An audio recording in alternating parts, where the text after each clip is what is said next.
नमस्ते, तपाईहरु हेर्दै हुनुहुन्छ कार्यक्रम श्रम सवाल।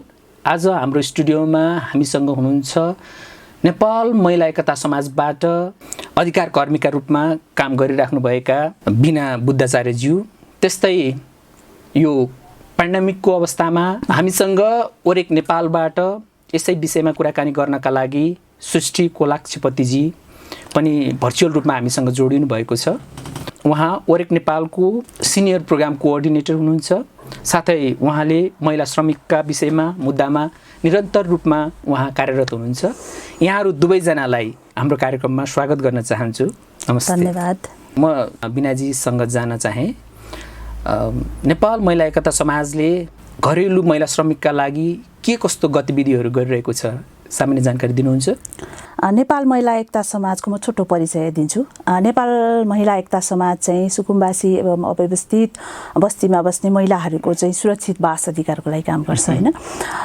त्यसो भनिसकेपछि त्यो भित्र बसोबास गर्ने महिलाहरू, त्यो भित्र बसोबास गर्ने परिवारहरू चाहिँ 83% मानिसहरू चाहिँ अनौपचारिक क्षेत्रमा काम गर्छन्। जस्तै दैनिकी ज्याला मजदुरी, क्याटरिङमा काम गर्ने चालकहरू, सहचालकहरू हैन। त्यसपछि घर निर्माणको कामहरूमा चाहिँ आबद्ध हुनुहुन्छ र त्यसै भित्र पनि 73% चाहिँ दैनिकै ज्यालादारी गरेर खाने हैन चाहिँ श्रमिकहरू छन् भनेदेखि हामीले त्यो भित्र खेलाइरहँदाखेरि, त्यो भित्र चाहिँ हामीले खोतलिरहँदाखेरि हामीलाई पनि यो विषयमा चाहिँ काम गर्नुपर्छ भन्ने एउटा भावना जागृत भएको चाहिँ अघिल्लो कोरोना भाइरस यो के भन्छ कोभिड-19ले चाहिँ जब लकडाउन सरकारले घोषणा गर्यो त्यो बीचमा चाहिँ धेरै घरेलु श्रमिकहरू काममा जानुपर्ने एउटा बाध्यता हैन, रोगसँग लड्नुपर्ने पनि एउटा बाध्यता र भोकसँग पनि लड्नुपर्ने बाध्यतामा चाहिँ त्यो भित्र चाहिँ हामीले एउटा सर्वे गर्दाखेरि चाहिँ 73% मान्छेहरू चाहिँ श्रमिक घरेलु भित्र काम गर्ने श्रमिकहरू चाहिँ छन् र त्यो भित्र हामीले एक वर्षभित्र हामीले सर्वे गरेर कुराकानी गरिरहँदा, छलफल गरिरहँदा, उहाँहरूसँग कुराकानी गरिरहँदाखेरि चाहिँ साँच्चीकै घरेलु श्रमिकको एउटा पहिचानको मुद्दा हैन, श्रम गरेको मूल्यको मुद्दा पाएकै छैन, एउटा पहिचानै छैन, श्रमको मूल्य नै छैन भनेपछि राज्यले चाहिँ त्यो कुरालाई यस्तो गम्भीर विषयलाई जसले दिनको दैनिकी रोजीरोटी र उसको जीवनसँग प्रत्यक्ष सरोकार राख्ने विषयसँग चाहिँ अलि अजानकारी भएको जस्तो, नसुनिएको जस्तो भएको हिसाबले हामीले यो तीनटा कोणबाट चाहिँ हामीले काम गर्न सुरु गर्यौँ। एकछिन मैले यहाँलाई रोकेँ। म सृष्टिजीतिर जान चाहेँ। नेपालमा चाहिँ घरेलु महिला श्रमिकहरूको अवस्था कस्तो पाउनु भएको छ? प्रश्नको लागि धन्यवाद। यो घरेलु श्रमिकको कुरा गर्नु अगाडि चाहिँ यो घरेलु श्रमिक नै को हुन् त भनेर मलाई यहाँ कुरा राख्न मन लाग्यो हैन। आईएलओको जुन कन्भेन्सन छ 189 जुन घरेलु श्रमिककै लागि भनेर बनाइएको छ हैन, त्यो कन्भेन्सनले पनि के भन्छ भन्दाखेरि जो श्रमिकहरू घरभित्र काम गर्नुहुन्छ हैन, जसको चाहिँ आफ्नो रोजगारदातासँग चाहिँ एम्प्लोयमेन्ट कन्ट्र्याक्ट हुन्छ, रिलेसनसिप हुन्छ हैन, उहाँहरूलाई चाहिँ घरेलु श्रमिक भनिन्छ। जो चाहिँ अब घरमा कहिले काहीँ मात्रै काम गर्ने, आज ल मैले खाना पकाएँ, अहिले लुगा धोएँ र आज मैले बच्चा स्याहारेँ भनेपछि मलाई चाहिँ घरेलु श्रमिक भन्न मानिँदैन हैन। र म आफ्नै घरभित्र काम गर्छु भने पनि त्यो घरेलु श्रमिक भनेर मानिँदैन। जो चाहिँ अर्काको घरमा गएर जसको रोजगारदाता हुन्छ हैन, त्यसलाई चाहिँ घरेलु श्रमिक भनिन्छ। र घरेलु श्रमिक चाहिँ फेरि कति डिफ्रेन्ट फर्महरूमा छ नेपालमा हैन। जस्तै अब खाना पकाउने भयो, बच्चाहरू स्याहार्ने भयो, ज्येष्ठ नागरिकहरू स्याहार्ने भयो हैन, जो चाहिँ अब बिरामीबाट गुज्रिराख्नु भएको छ उहाँहरूलाई स्याहार्ने, त्यो सबै कामहरू चाहिँ अब अझ जो घर परिवारको लागि ड्राइभिङ गर्नुहुन्छ उहाँहरू पनि भयो हैन। अनि घरपालुवा जनावरहरूलाई हेर्ने उहाँ पनि घरेलु श्रमिक हुनुभयो। अनि बगैँचाहरू हेरिदिने हैन, फुल मालीहरू गरिदिने, त्यो सबै चाहिँ घरेलु श्रमिकको क्याटेगोरीमा पर्छ। र अब यो तपाईँले मलाई सोध्नु भएको प्रश्नको चाहिँ अवस्था भनेर भन्दाखेरि चाहिँ हैन, अहिले आईएलओकै डेफिनेसनमा चाहिँ मोर देन लाइक 67 मिलियन चाहिँ घरेलु श्रमिक छन् यो संसारभरि नै हैन। तर यो चाहिँ कस्तो हो भन्दाखेरि 80% नै यसमा सबै महिला घरेलु श्रमिकहरू हुनुहुन्छ होइन। यसमा चाहिँ अब चाइल्ड लेबरहरू चाहिँ राखेको छैन र यो हेर्दाखेरि चाहिँ अधिकांश चाहिँ यो फिल्डमा को हुँदा रहेछन् भनेर भन्दाखेरि चाहिँ महिला श्रमिकहरू, महिला घरेलु श्रमिकहरू हुँदा रहेछन् होइन। अब त्यसमा पनि फेरि कस्तो छ भन्दाखेरि त्यसमा क्याटेगोरीहरू छ कि घरेलु श्रमिक भनेर एउटा घरेलु श्रमिक भनेर मात्रै भन्न नमिल्ने खालको छ। त्यसमा पनि क्याटेगोरी छ जो चाहिँ फुल टाइम काम गरिराख्नु भएको छ, कोही चाहिँ पार्ट टाइम काम गरिराख्नु भएको छ, कोहीले चाहिँ होइन एउटा सिङ्गल एम्प्लोयरकोमा गएर काम गरिराख्नु भएको छ, कोहीले चाहिँ धेरैजना रोजगारदाताहरूसँग काम गर्नुहुन्छ होइन। कोही चाहिँ लिभ इन डोमेस्टिक वर्कर भन्छौँ हामीहरू, जो चाहिँ घरभित्रै बसेर होइन 24 घन्टा चाहिँ आफ्नो रोजगारदातासँग बस्नुहुन्छ, उहाँहरूलाई चाहिँ हामी लिभ इन घरेलु श्रमिक भन्छौँ होइन। अनि र उहाँहरूको अवस्था हेर्दाखेरि चाहिँ अब मैले अघि पनि भनिहालेँ होइन, यो चाहिँ एकदमै घरभित्र काम गर्ने हुनाले चाहिँ यो प्राइभेट वर्क प्लेस भन्छौँ कि हामीले, एकदमै भित्र होइन, जसको चाहिँ अब आफ्नो साथीहरू पनि हुँदैनन् होइन। उहाँहरूमा आफू काम गर्नुहुन्छ तर रोजगारदाताको अन्डरमा काम गर्नुहुन्छ होइन। त्यो कारणले गर्दाखेरि उहाँहरूलाई हिंसा खप्नुपर्ने हुन्छ। अनि अब सेक्सुअल भाइलेन्सहरू हुनसक्छ होइन, कति पीडा हुनसक्छ। उहाँहरूले कति काम गर्ने हो भनेको, कति घन्टा काम गर्ने हो त्यति पनि तोकिएको हुँदैन। अब 2 घन्टा भनेको काम ठाउँमा 5 घन्टा पनि काम गर्नुपर्ने हुन्छ रेस्ट बिना होइन। अब अझ लिभ इन डोमेस्टिक वर्करको हकमा त झन् कति धेरै बिहानदेखि साँझसम्म काम गर्दाखेरि पनि कामै नसकिने खालको काम हुन्छ होइन। घरभित्रको काम सबैलाई थाहा छ, कहिले पनि नसकिने खालको काम हुन्छ, त्यो त्यति धेरै हुन्छ। अनि अहिले अवस्था हेर्दाखेरि उहाँहरूको के छ भन्दाखेरि मेन कुरा अहिले चुनौती भनेको चाहिँ उहाँहरूसँग यो कन्ट्र्याक्ट पेपर के जुन करार पत्रहरू छ नि त्यो चाहिँ नभएको कारणले गर्दाखेरि उहाँहरूलाई समस्या हुन्छ कि ल अब कहिले जागिरबाट निक्लिने हो कि मेरो कति हो पारिश्रमिक, यो काम गरे बापत कति पारिश्रमिक हो त भन्ने कुरा पनि उहाँहरूलाई जानकारी नहुन सक्छ होइन। अथवा तोकिएको पारिश्रमिक पनि नपाएर समयमा नपाइने होइन। त्यो समस्याहरूले गर्दाखेरि चाहिँ अलिकति यो क्षेत्र चाहिँ अलिकति गाह्रो नै छ भन्नु पर्ला। यहाँले उठाउनु भयो मेनली चाहिँ यहाँले के उठाउनु भयो भने एग्रिमेन्ट पनि प्रपरली लिगलाइज हिसाबले त्यो खाले ट्रेन्ड नै छैन र उहाँहरूलाई घरेलु श्रमिकलाई जति पारिश्रमिक दिइन्छ त्योभन्दा अत्यधिक मात्रामा उहाँहरूको श्रम शोषण भइरहेको छ भन्न मिल्छ। धेरै काम लगाइराख्नु भएको छ। यस्तो खालको समस्याहरू देखिन्छ, यस्तै समस्याहरू छन् धेरै। यहाँले भन्नुभयो अर्को सेक्सुअल ह्यारेसमेन्टका कुरादेखि लिएर अरू खाले हिंसाका पनि कुरा गर्नुभयो। त्यस्तो पनि यहाँहरूसँग छ, त्यस्तो डाटाहरू केही छ, त्यस्तो केही छ, केसेसहरू पनि छ, सुन्नुभएको छ धेरै यहाँहरूले? अब हामीसँग ठ्याक्कै डेटा भनेको त त्यो सरकारले राख्नुपर्ने हो होइन। अब हामी जस्तो नागरिक समाजहरूसँग चाहिँ डेटा भनेर ठ्याक्कै डेटा हामीले कलेक्ट पनि गर्छौँ होइन। तर हामीसँग केसेसहरू चाहिँ थुप्रै छ कि त्यस्तो केसेसहरू चाहिँ हामीले अब अन्तर्क्रिया कार्यक्रमहरू गर्दाखेरि होइन, अब घरेलु श्रमिककै युनियनहरूसँग कुरा गर्दाखेरि, उहाँहरूकै समूहहरूसँग कुरा गर्दाखेरि हामीलाई थाहा भएको अनुसारले चाहिँ अहिले हामीले बोलिरहेको हो होइन। र त्यसमा चाहिँ हामीसँग थुप्रै केस स्टडिजहरू चाहिँ छ। धन्यवाद सृष्टिजी। म यता बिनाजीतिर जान चाहेँ। यी सबै समस्याका समाधानको उपायहरू के जस्तो लाग्छ? सर्वप्रथम त हामीले देखेको भन्दा पनि भोगेका हौँ होइन। हाम्रो समुदायभित्र सबै चाहिँ घरेलु श्रमिकहरू दिदीबहिनीहरू हुनुहुन्छ होइन। अघि सृष्टिजीले भन्नुभएको कुरामा कुरा गर्दै गर्दा त्यसैसँग जोड्दै गर्दा चाहिँ जस्तो हाम्रो श्रम ऐन 2074 को परिच्छेद 13ले चाहिँ व्यवस्था गरेका कुराहरू उहाँले अघि पनि भन्नुभयो। तर गरिरहँदाखेरि अहिले नियमका कुरा, नीतिका कुरा, ऐनका कुरा, व्यवस्था भएको कुराहरू चाहिँ कार्यक्रममा छैन कि समस्या त्यो होइन। अघि भन्नुभएको जस्तै सृष्टिजीले भन्नुभएको जस्तै साँच्चीकै कति छ त डाटा भनेर घरेलु श्रमिकको हेर्ने हो भने कसैसँग सूचीकृतै छैन कि आधिकारिक रूपमा। तर व्यवस्थामा त छ नि त होइन, भनेपछि अधिकार त छ नि त। तर यता चाहिँ के भयो भने त्यो सूचीकृत नभएपछि त यति छ नै भन्ने डाटा छैन। यो घरेलु श्रमिकहरूले आफ्नो चाहिँ कानुनी रूपमा लड्नका लागि पनि उहाँहरूसँग कानुनी कागजातहरूको पनि उपलब्धता नहुने अवस्था पनि हो।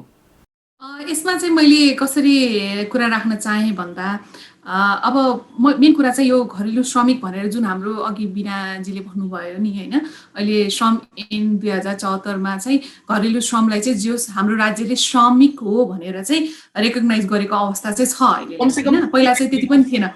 तर हजुर त्यति भ्यालिडिटी चाहिँ छ जे भए पनि घरेलु हो त्यति भ्यालिडिटी चाहिँ छ होइन तर के भन्दाखेरि त्यो चाहिँ कार्यान्वयन चाहिँ भइसकेको चाहिँ छैन कि अब त्यसको रेगुलेसन बनाउनु पर्ने होला कोड अफ कन्डक्टको कुरा होला स्ट्यान्डर्ड कन्ट्र्याक्टको कुराहरू होला होइन तर त्यो चाहिँ त्यसको कार्यान्वयन चाहिँ एकदमै प्रभावकारी ढङ्गले नभएको कारणले गर्दाखेरि पञ्जीकरण सुरुमा त पञ्जीकरण नै गर्नु पर्यो नि त दर्ता प्रक्रियामा जानु पर्यो घरेलु श्रमिकहरूले हो पहिला त म घरेलु श्रमिक हो भन्ने पहिचान त हुनु पर्यो नि त त्यसको लागि त पञ्जीकरण गर्नु पर्यो त्यो तपाईँको आइडेन्टिफिकेसन म चाहिँ त्यो भनेर चाहिँ हुनु पर्यो त्यो काम गर्ने श्रमिकहरूको पनि हो त्यो नै नभएको अवस्थाले गर्दाखेरि अहिले चाहिँ कति धेरै सुनियो पनि होइन कोभिडको टाइममा अब यो राहतहरू नपाएको किनकि तपाईँहरू श्रमिक नै होइन के आधारमा चाहिँ तपाईँहरूले राहत लिन आउने अनि फेरि यो घरेलु श्रमिकहरू चाहिँ कस्तो हुन्छ भन्दाखेरि एकदमै धेरै यो आन्तरिक माइग्रेसन भन्छौँ नि हामीले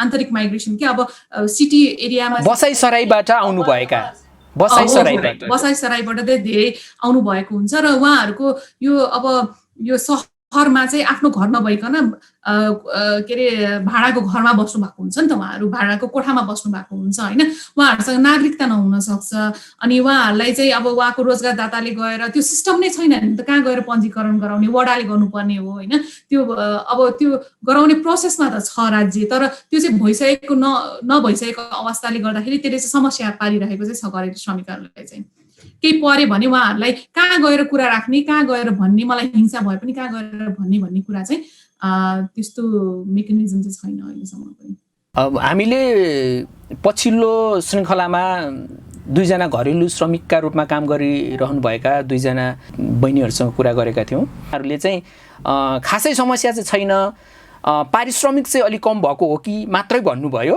घरेलु श्रमिकहरूका लागि राज्यले न्यूनतम कति तलबहरू तोकेको छ यहाँलाई जानकारी छ र त्यो कतिको पाइराख्नु भएको छ अब यो चाहिँ श्रम ऐन अनुसार चाहिँ अहिले न्यूनतम तलब भनेर छ 13,450 होइन त्यो चाहिँ पाउनु पर्ने भनेर लेखिएको छ तर घरेलु श्रमिकलाई नै यति नै हो भनेर चाहिँ कतै पनि तोकिएको त छैन होइन त्यो गरिब लेबर ल बमोजिम चाहिँ दिइने भन्ने कुरा चाहिँ छ होइन तर यसो हेर्दाखेरि चाहिँ अब जो चाहिँ त्यो रोजगार आपूर्तिकर्ता हुनुहुन्छ नि जब प्लेसमेन्ट एजेन्सी कि डोमेस्टिक यो घरेलु श्रमिकहरूको लागि उहाँहरूको मार्फतबाट जानुभएको घरेलु श्रमिकहरूले चाहिँ पाउनु भएको अवस्था छ होइन उहाँहरूको अलिकति आफै घरेलु श्रमिक भएर जाँदाखेरि अथवा जुन चाहिँ त्यो प्लेसमेन्ट एजेन्सीबाट जानेको घरेलु श्रमिकहरूको अलिकति अवस्था पनि अलिक फरक नै छ अलिकति उहाँहरूको राम्रो चाहिँ छ भनौँ न होइन उहाँहरूले चाहिँ त्यो अनुसार बमोजिम चाहिँ आफ्नो पारिश्रमिक चाहिँ पाउनु भएको छ किनकि उहाँहरूसँग कन्ट्र्याक्ट छ नि त फर्मल कन्ट्र्याक्ट छ सबै कुरा छ तर जो चाहिँ यत्तिकै अब गाउँबाट ल्याएर होइन घरभित्र राखेर जसले चाहिँ लिभिङ घरेलु श्रमिक भनेर गराएर राख्नु भएको छ उहाँहरूको त कहाँबाट हुनु यहाँले के भन्नुभयो भने औपचारिक रूपमा चाहिँ यो श्रम बजारमा हुनुहुन्छ उहाँहरूले चाहिँ सरकारले तोकी बमोजिमको न्यूनतम पारिश्रमिक पाइराख्नु भएको छ तर अनौपचारिक रूपमा चाहिँ जो आफै चाहिँ जानुभएको छ ती श्रमिकहरूको हकमा चाहिँ यस्तो अवस्था अलि हुन सकेको छैन भन्ने हो त्यही नै हो है म बिनाजीकोमा आउन चाहेँ हामीले त भोगेको कुरा हो भन्नुभयो केही भोगाइहरू त्यस्तो केही सेयर गर्न मिल्छ तपाईँले भोग्नुभएको कुराहरू तपाईँले चाहिँ घरेलु श्रमिक तपाईँले देख्नुभएको कुराहरू हामीले अब अघि पनि मैले कुरा गरेँ समुदायमा सुकुम्बासी अवस्थित समुदायमा सबैजना प्राय चाहिँ घरेलु श्रमिकै हुनुहुन्छ होइन अघि श्रीले भन्नुभएको जस्तो अनौपचारिक क्षेत्रभित्र पनि घरेलु श्रमिकको श्रम ऐनमा व्यवस्था भए पनि साँच्चीकै व्यवहारमा त्यो कुराहरू छैन होइन व्यवहारमा छैन अझ पछाडि कहाँ पारिएको छ भने जो चाहिँ बस्तीमा बसोबास गरेर अरूको घरमा काम गर्न गएको छ होइन त्यो काम गर्न जान्ने पनि उसको बाध्यता छ क्या त्यहाँ भने चाहिँ त्यो बाध्यताको पनि एउटा पहिचानको हिसाबले पहिचान नभएको कारणले त्यो बाध्यताको पनि के भन्छ फाइदा उठाए नाजायज फाइदा उठाए नाजायज भन्दा पनि कस्तो भने एउटा पहिचानै नभइसकेपछि ऊ श्रमिक हो भनेर अघि सृष्टिले भन्नुभएको जस्तै हाम्रो ऐनमा व्यवस्था भयो भने उसले पहिचान म श्रमिक हो भन्ने नै नभइसकेपछि पहिचान नभएपछि उसले त भोग्ने नै भयो। अझ कहाँनिर भनेदेखि अघि भने जस्तै कुनै खालको एजेन्सीबाट जाँदाखेरि त्यो फरक व्यवहार होइन भनेपछि बस्तीबाट कोही चाहिँ घरमा काम गर्नु गएको छ भने अझ त्यसलाई चाहिँ के त फरक व्यवहार होइन, त्यसमा चाहिँ एउटा मान्छेको हेर्ने दृष्टिकोण पनि फरक भयो। त्यो पहिचान नभएको कारणले गर्दाखेरि उसको सांस्कृतिक सामाजिक अधिकार पनि केही छैन। तपाईँको भोलि चाडबाड आएको छ, हाम्रो दिदीबहिनीहरूले सेयर गर्नुहुन्छ, लक्ष्मी पूजा आउँछ, दसैँ आउँछ, तिहार आउँछ होइन, उसको आफ्नो चाडबाड मना आउँछ, तर अरू सबैलाई बिदा हुन्छ, तर घरमा काम गर्ने मान्छेले बढी काम गर्नुपर्छ। उसको पनि चाड हो नि त, उसको पनि दसैँ हो नि त, तर त्यो बेला उसले बढी काम गर्नुपर्छ। तर मैले काम गरेको छु भनेर पहिचान पनि छैन, त्यो दिन बढी काम गर्यो भनेर पैसा पनि पाएको छैन होइन, भनेपछि त्यो काम गर्ने बेला उसलाई कुनै खालको दुर्घटना भइहाल्यो अथवा अप्ठ्यारो अवस्था परिहाल्यो भनेदेखि उसको स्वास्थ्य सुरक्षाको कुरा पनि छैन, भनेपछि सुरक्षाको कुरा पनि छैन। र त्यो भित्र भोलि जाँदै गर्दा काम गर्दै गर्दा हिंसाका कुराहरू भए होइन, उमाथि त्यस्तो खालको व्यवहार भयो अथवा कुनै खालको आक्रमण भयो भनेपछि पनि उसले चाहिँ त्यो बाहिर ल्याउने कुराहरू चाहिँ अप्ठ्यारो कुराहरू आइरहेको छ। मानव अधिकार नै पुरै हनन भएको छ कि उसको सांस्कृतिक अधिकार खोइ, सामाजिक अधिकार खोइ, ऊ मानव भएर बस्ने अधिकार खोइ, महिला अधिकार खोइ, व्यवस्था छ, तर साँच्चीकै व्यवहारमा चाहिँ कुनै पनि कोणबाट यसलाई चाहिँ समावेश गर्नुपर्छ, यसलाई चाहिँ अगाडि बढाउनुपर्छ, यसलाई व्यवस्थापन गर्नुपर्छ भन्ने कुरा यहाँले अघि भन्नुभएको जस्तो केही वक्तव्यहरू आयो होलान्, के विचारहरू कुनै नेताले राखेर होलान् अथवा कुनै सम्बन्धित निकायले राखेर होलान्, तर प्रक्रियामा संरचनामा होइन कुनै लिखित अथवा कुनै कार्यक्रम देखिएको छैन। अझ कसको कुरा भन्दा जो चाहिँ बस्तीमा बसोबास गरेको छ, जसलाई चाहिँ बाध्यता छ के यहाँले बस्तीमा भनेर इङ्गित गर्न खोज्नु भएको बासविहीन घरबारविहीन होइन। सुशीलजी बिनाजीको कुरा सुन्नुभयो होला यहाँले, यति धेरै समस्याहरू छन् भने समस्याका समाधानका उपायहरू के हुन सक्छन्, यहाँहरू जस्तो अधिकार कर्मीहरूले के भन्नुहुन्छ त्यो विषयमा, यहाँहरूले पनि के गरिराख्नु भएको छ? समस्याको समाधान उपायहरूको कुरा गर्दाखेरि चाहिँ फर्स्टमा त यो नेपाल सरकारले जुन एउटा पोजिटिभ स्टेप नै भन्छु म होइन, घरेलु श्रमिकहरूलाई चाहिँ जुन श्रमको क्षेत्र दायरामा ल्याउनु भएको छ त्यो नै एउटा खुसीको कुरा हो हामी अभियन्ताहरूलाई होइन, त्यो आइसक्यो। तर त्यसको कार्यान्वयन चाहिँ एकदमै प्रभावकारी ढङ्गले हुनु पर्यो होइन, कानुनमा रहेर मात्रै कोही पनि श्रमिकहरूले चाहिँ न्याय पाउँछन् भन्ने चाहिँ ग्यारेन्टी हुँदैन होइन। त्यो कानुन चाहिँ जबसम्म लागू हुँदैन तबसम्म चाहिँ श्रमिकहरूले श्रमिकहरूको चाहिँ जुन के अरे न्यायमा पहुँच भन्छौँ नि हामीले, त्यो चाहिँ सुनिश्चित हुँदैन होइन। अनि अर्को कुरा चाहिँ यो घरेलु श्रमिकहरूको कुरा गर्दाखेरि चाहिँ के चाहिँ विचार गर्नुपर्छ भन्दाखेरि यो आचार संहिता र करारपत्र जुन हामी कोड अफ कन्डक्ट र स्ट्यान्डर्ड कन्ट्र्याक्ट भन्छौँ, त्यो चाहिँ दुवै यो घरेलु श्रमिकहरूको लागि पनि हुनु पर्यो, रोजगारदातालाई पनि हुनु पर्यो, प्लस अझ हाम्रो जुन रोजगार आपूर्तिकर्ता जुन प्लेसमेन्ट एजेन्सी भन्छौँ नि हामीले, त्यो तिनटै क्षेत्रलाई चाहिँ समेट्ने गरेर एउटा आचार संहिता चाहिँ हुनु पर्यो, के गर्न हुन्छ हामीले के गर्न हुँदैन होइन। घरेलु श्रमिकले पनि मैले चाहिँ अब रोजगारदाताकोमा काम गर्न जाँदाखेरि मैले के कुरा आचार संहिताहरू अपनाउनु पर्ने रहेछ, के कुराहरू हुनु पर्दो रहेछ होइन। अनि करार पत्रमा सबै कुराहरू राखिएको हुन्छ, त्यो करार पत्र पनि एकदमै त्यसलाई चाहिँ राम्रोसँग कार्यान्वयनमा ल्याउन सक्यो भने चाहिँ सजिलो हुन्छ होइन। र अर्को चाहिँ समाधानको उपाय चाहिँ के भन्दाखेरि यो घरेलु श्रमिकहरूको चाहिँ सामाजिक सुरक्षा जुन हाम्रो नीति होइन स्किमहरू छ नि त अहिले त नेपालमा होइन, तर त्यो दायरामा चाहिँ घरेलु श्रमिकहरू चाहिँ पर्नुहुन्न कि, उहाँहरूलाई पनि कसरी चाहिँ त्यो सामाजिक सुरक्षा नीतिमा होइन ल्याइने अनि त्यसलाई चाहिँ कसरी वातावरण बनाउने, सुलभ वातावरण बनाउने भन्ने कुरामा चाहिँ ध्यान दिनुपर्छ जस्तो चाहिँ मलाई लाग्छ। र अर्को कुरा चाहिँ समाधानकै कुरा गर्दाखेरि चाहिँ अर्को के पनि हुनसक्छ भन्दाखेरि जुन मैले सुरुमा पनि भनेको थिएँ, यो आइएलओको एउटा कन्भेन्सन छ C189 भन्ने जुन घरेलु श्रमिकहरूकै लागि बनाइएको छ होइन, त्यो हाम्रो सरकारले पनि अनुमोदन गर्यो भने चाहिँ घरेलु श्रमलाई नै मर्यादित श्रममा चाहिँ लान सकिन्छ। यो मर्यादित श्रम नै हो तर त्यसलाई बुझाउनलाई चाहिँ अलिक गाह्रो छ कि हाम्रो यो जुन हाम्रो समाजमा हामी बसिरहेका छौँ नि, त्यो सबै काम सबै श्रमलाई चाहिँ मर्यादित श्रम भनिँदैन नि त होइन। त्यो कारणले गर्दाखेरि त्यो अनुमोदन गर्यो भने चाहिँ सहज वातावरण चाहिँ होला भन्ने मेरो विश्वास छ।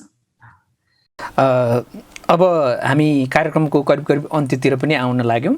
मैले यहाँलाई नै सोध्न चाहेँ बिनाजीलाई, यो अहिले चाहिँ अब यो पेन्डेमिकको अवस्थामा घरेलु श्रमिकहरूको अवस्था कस्तो पाउनु भएको छ? अब अहिले त निकै नै सकसपूर्ण होइन अवस्था छ घरेलु श्रमिकहरू को लागि। अब अहिले काम गर्न जाने वातावरण पनि छैन होइन।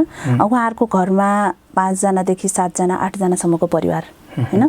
अहिलेको अवस्थामा उहाँहरू काम गर्ने अवस्था पनि छैन, जान सक्ने अवस्था पनि छैन भनेपछि काम गर्न नसकेपछि उहाँको हात बस्ने बित्तिकै उहाँको मुख पनि बस्ने अवस्था छ होइन। भनेपछि उहाँको मात्र होइन, परिवार पुरैको त्यहाँभित्र अपाङ्ग छन्, ज्येष्ठ नागरिक छन्, उहाँकै भर पर्ने, उहाँले नै चाहिँ के भन्छ उहाँको भोक मिटाउनु पर्ने खालको अवस्था परिवारमा छ।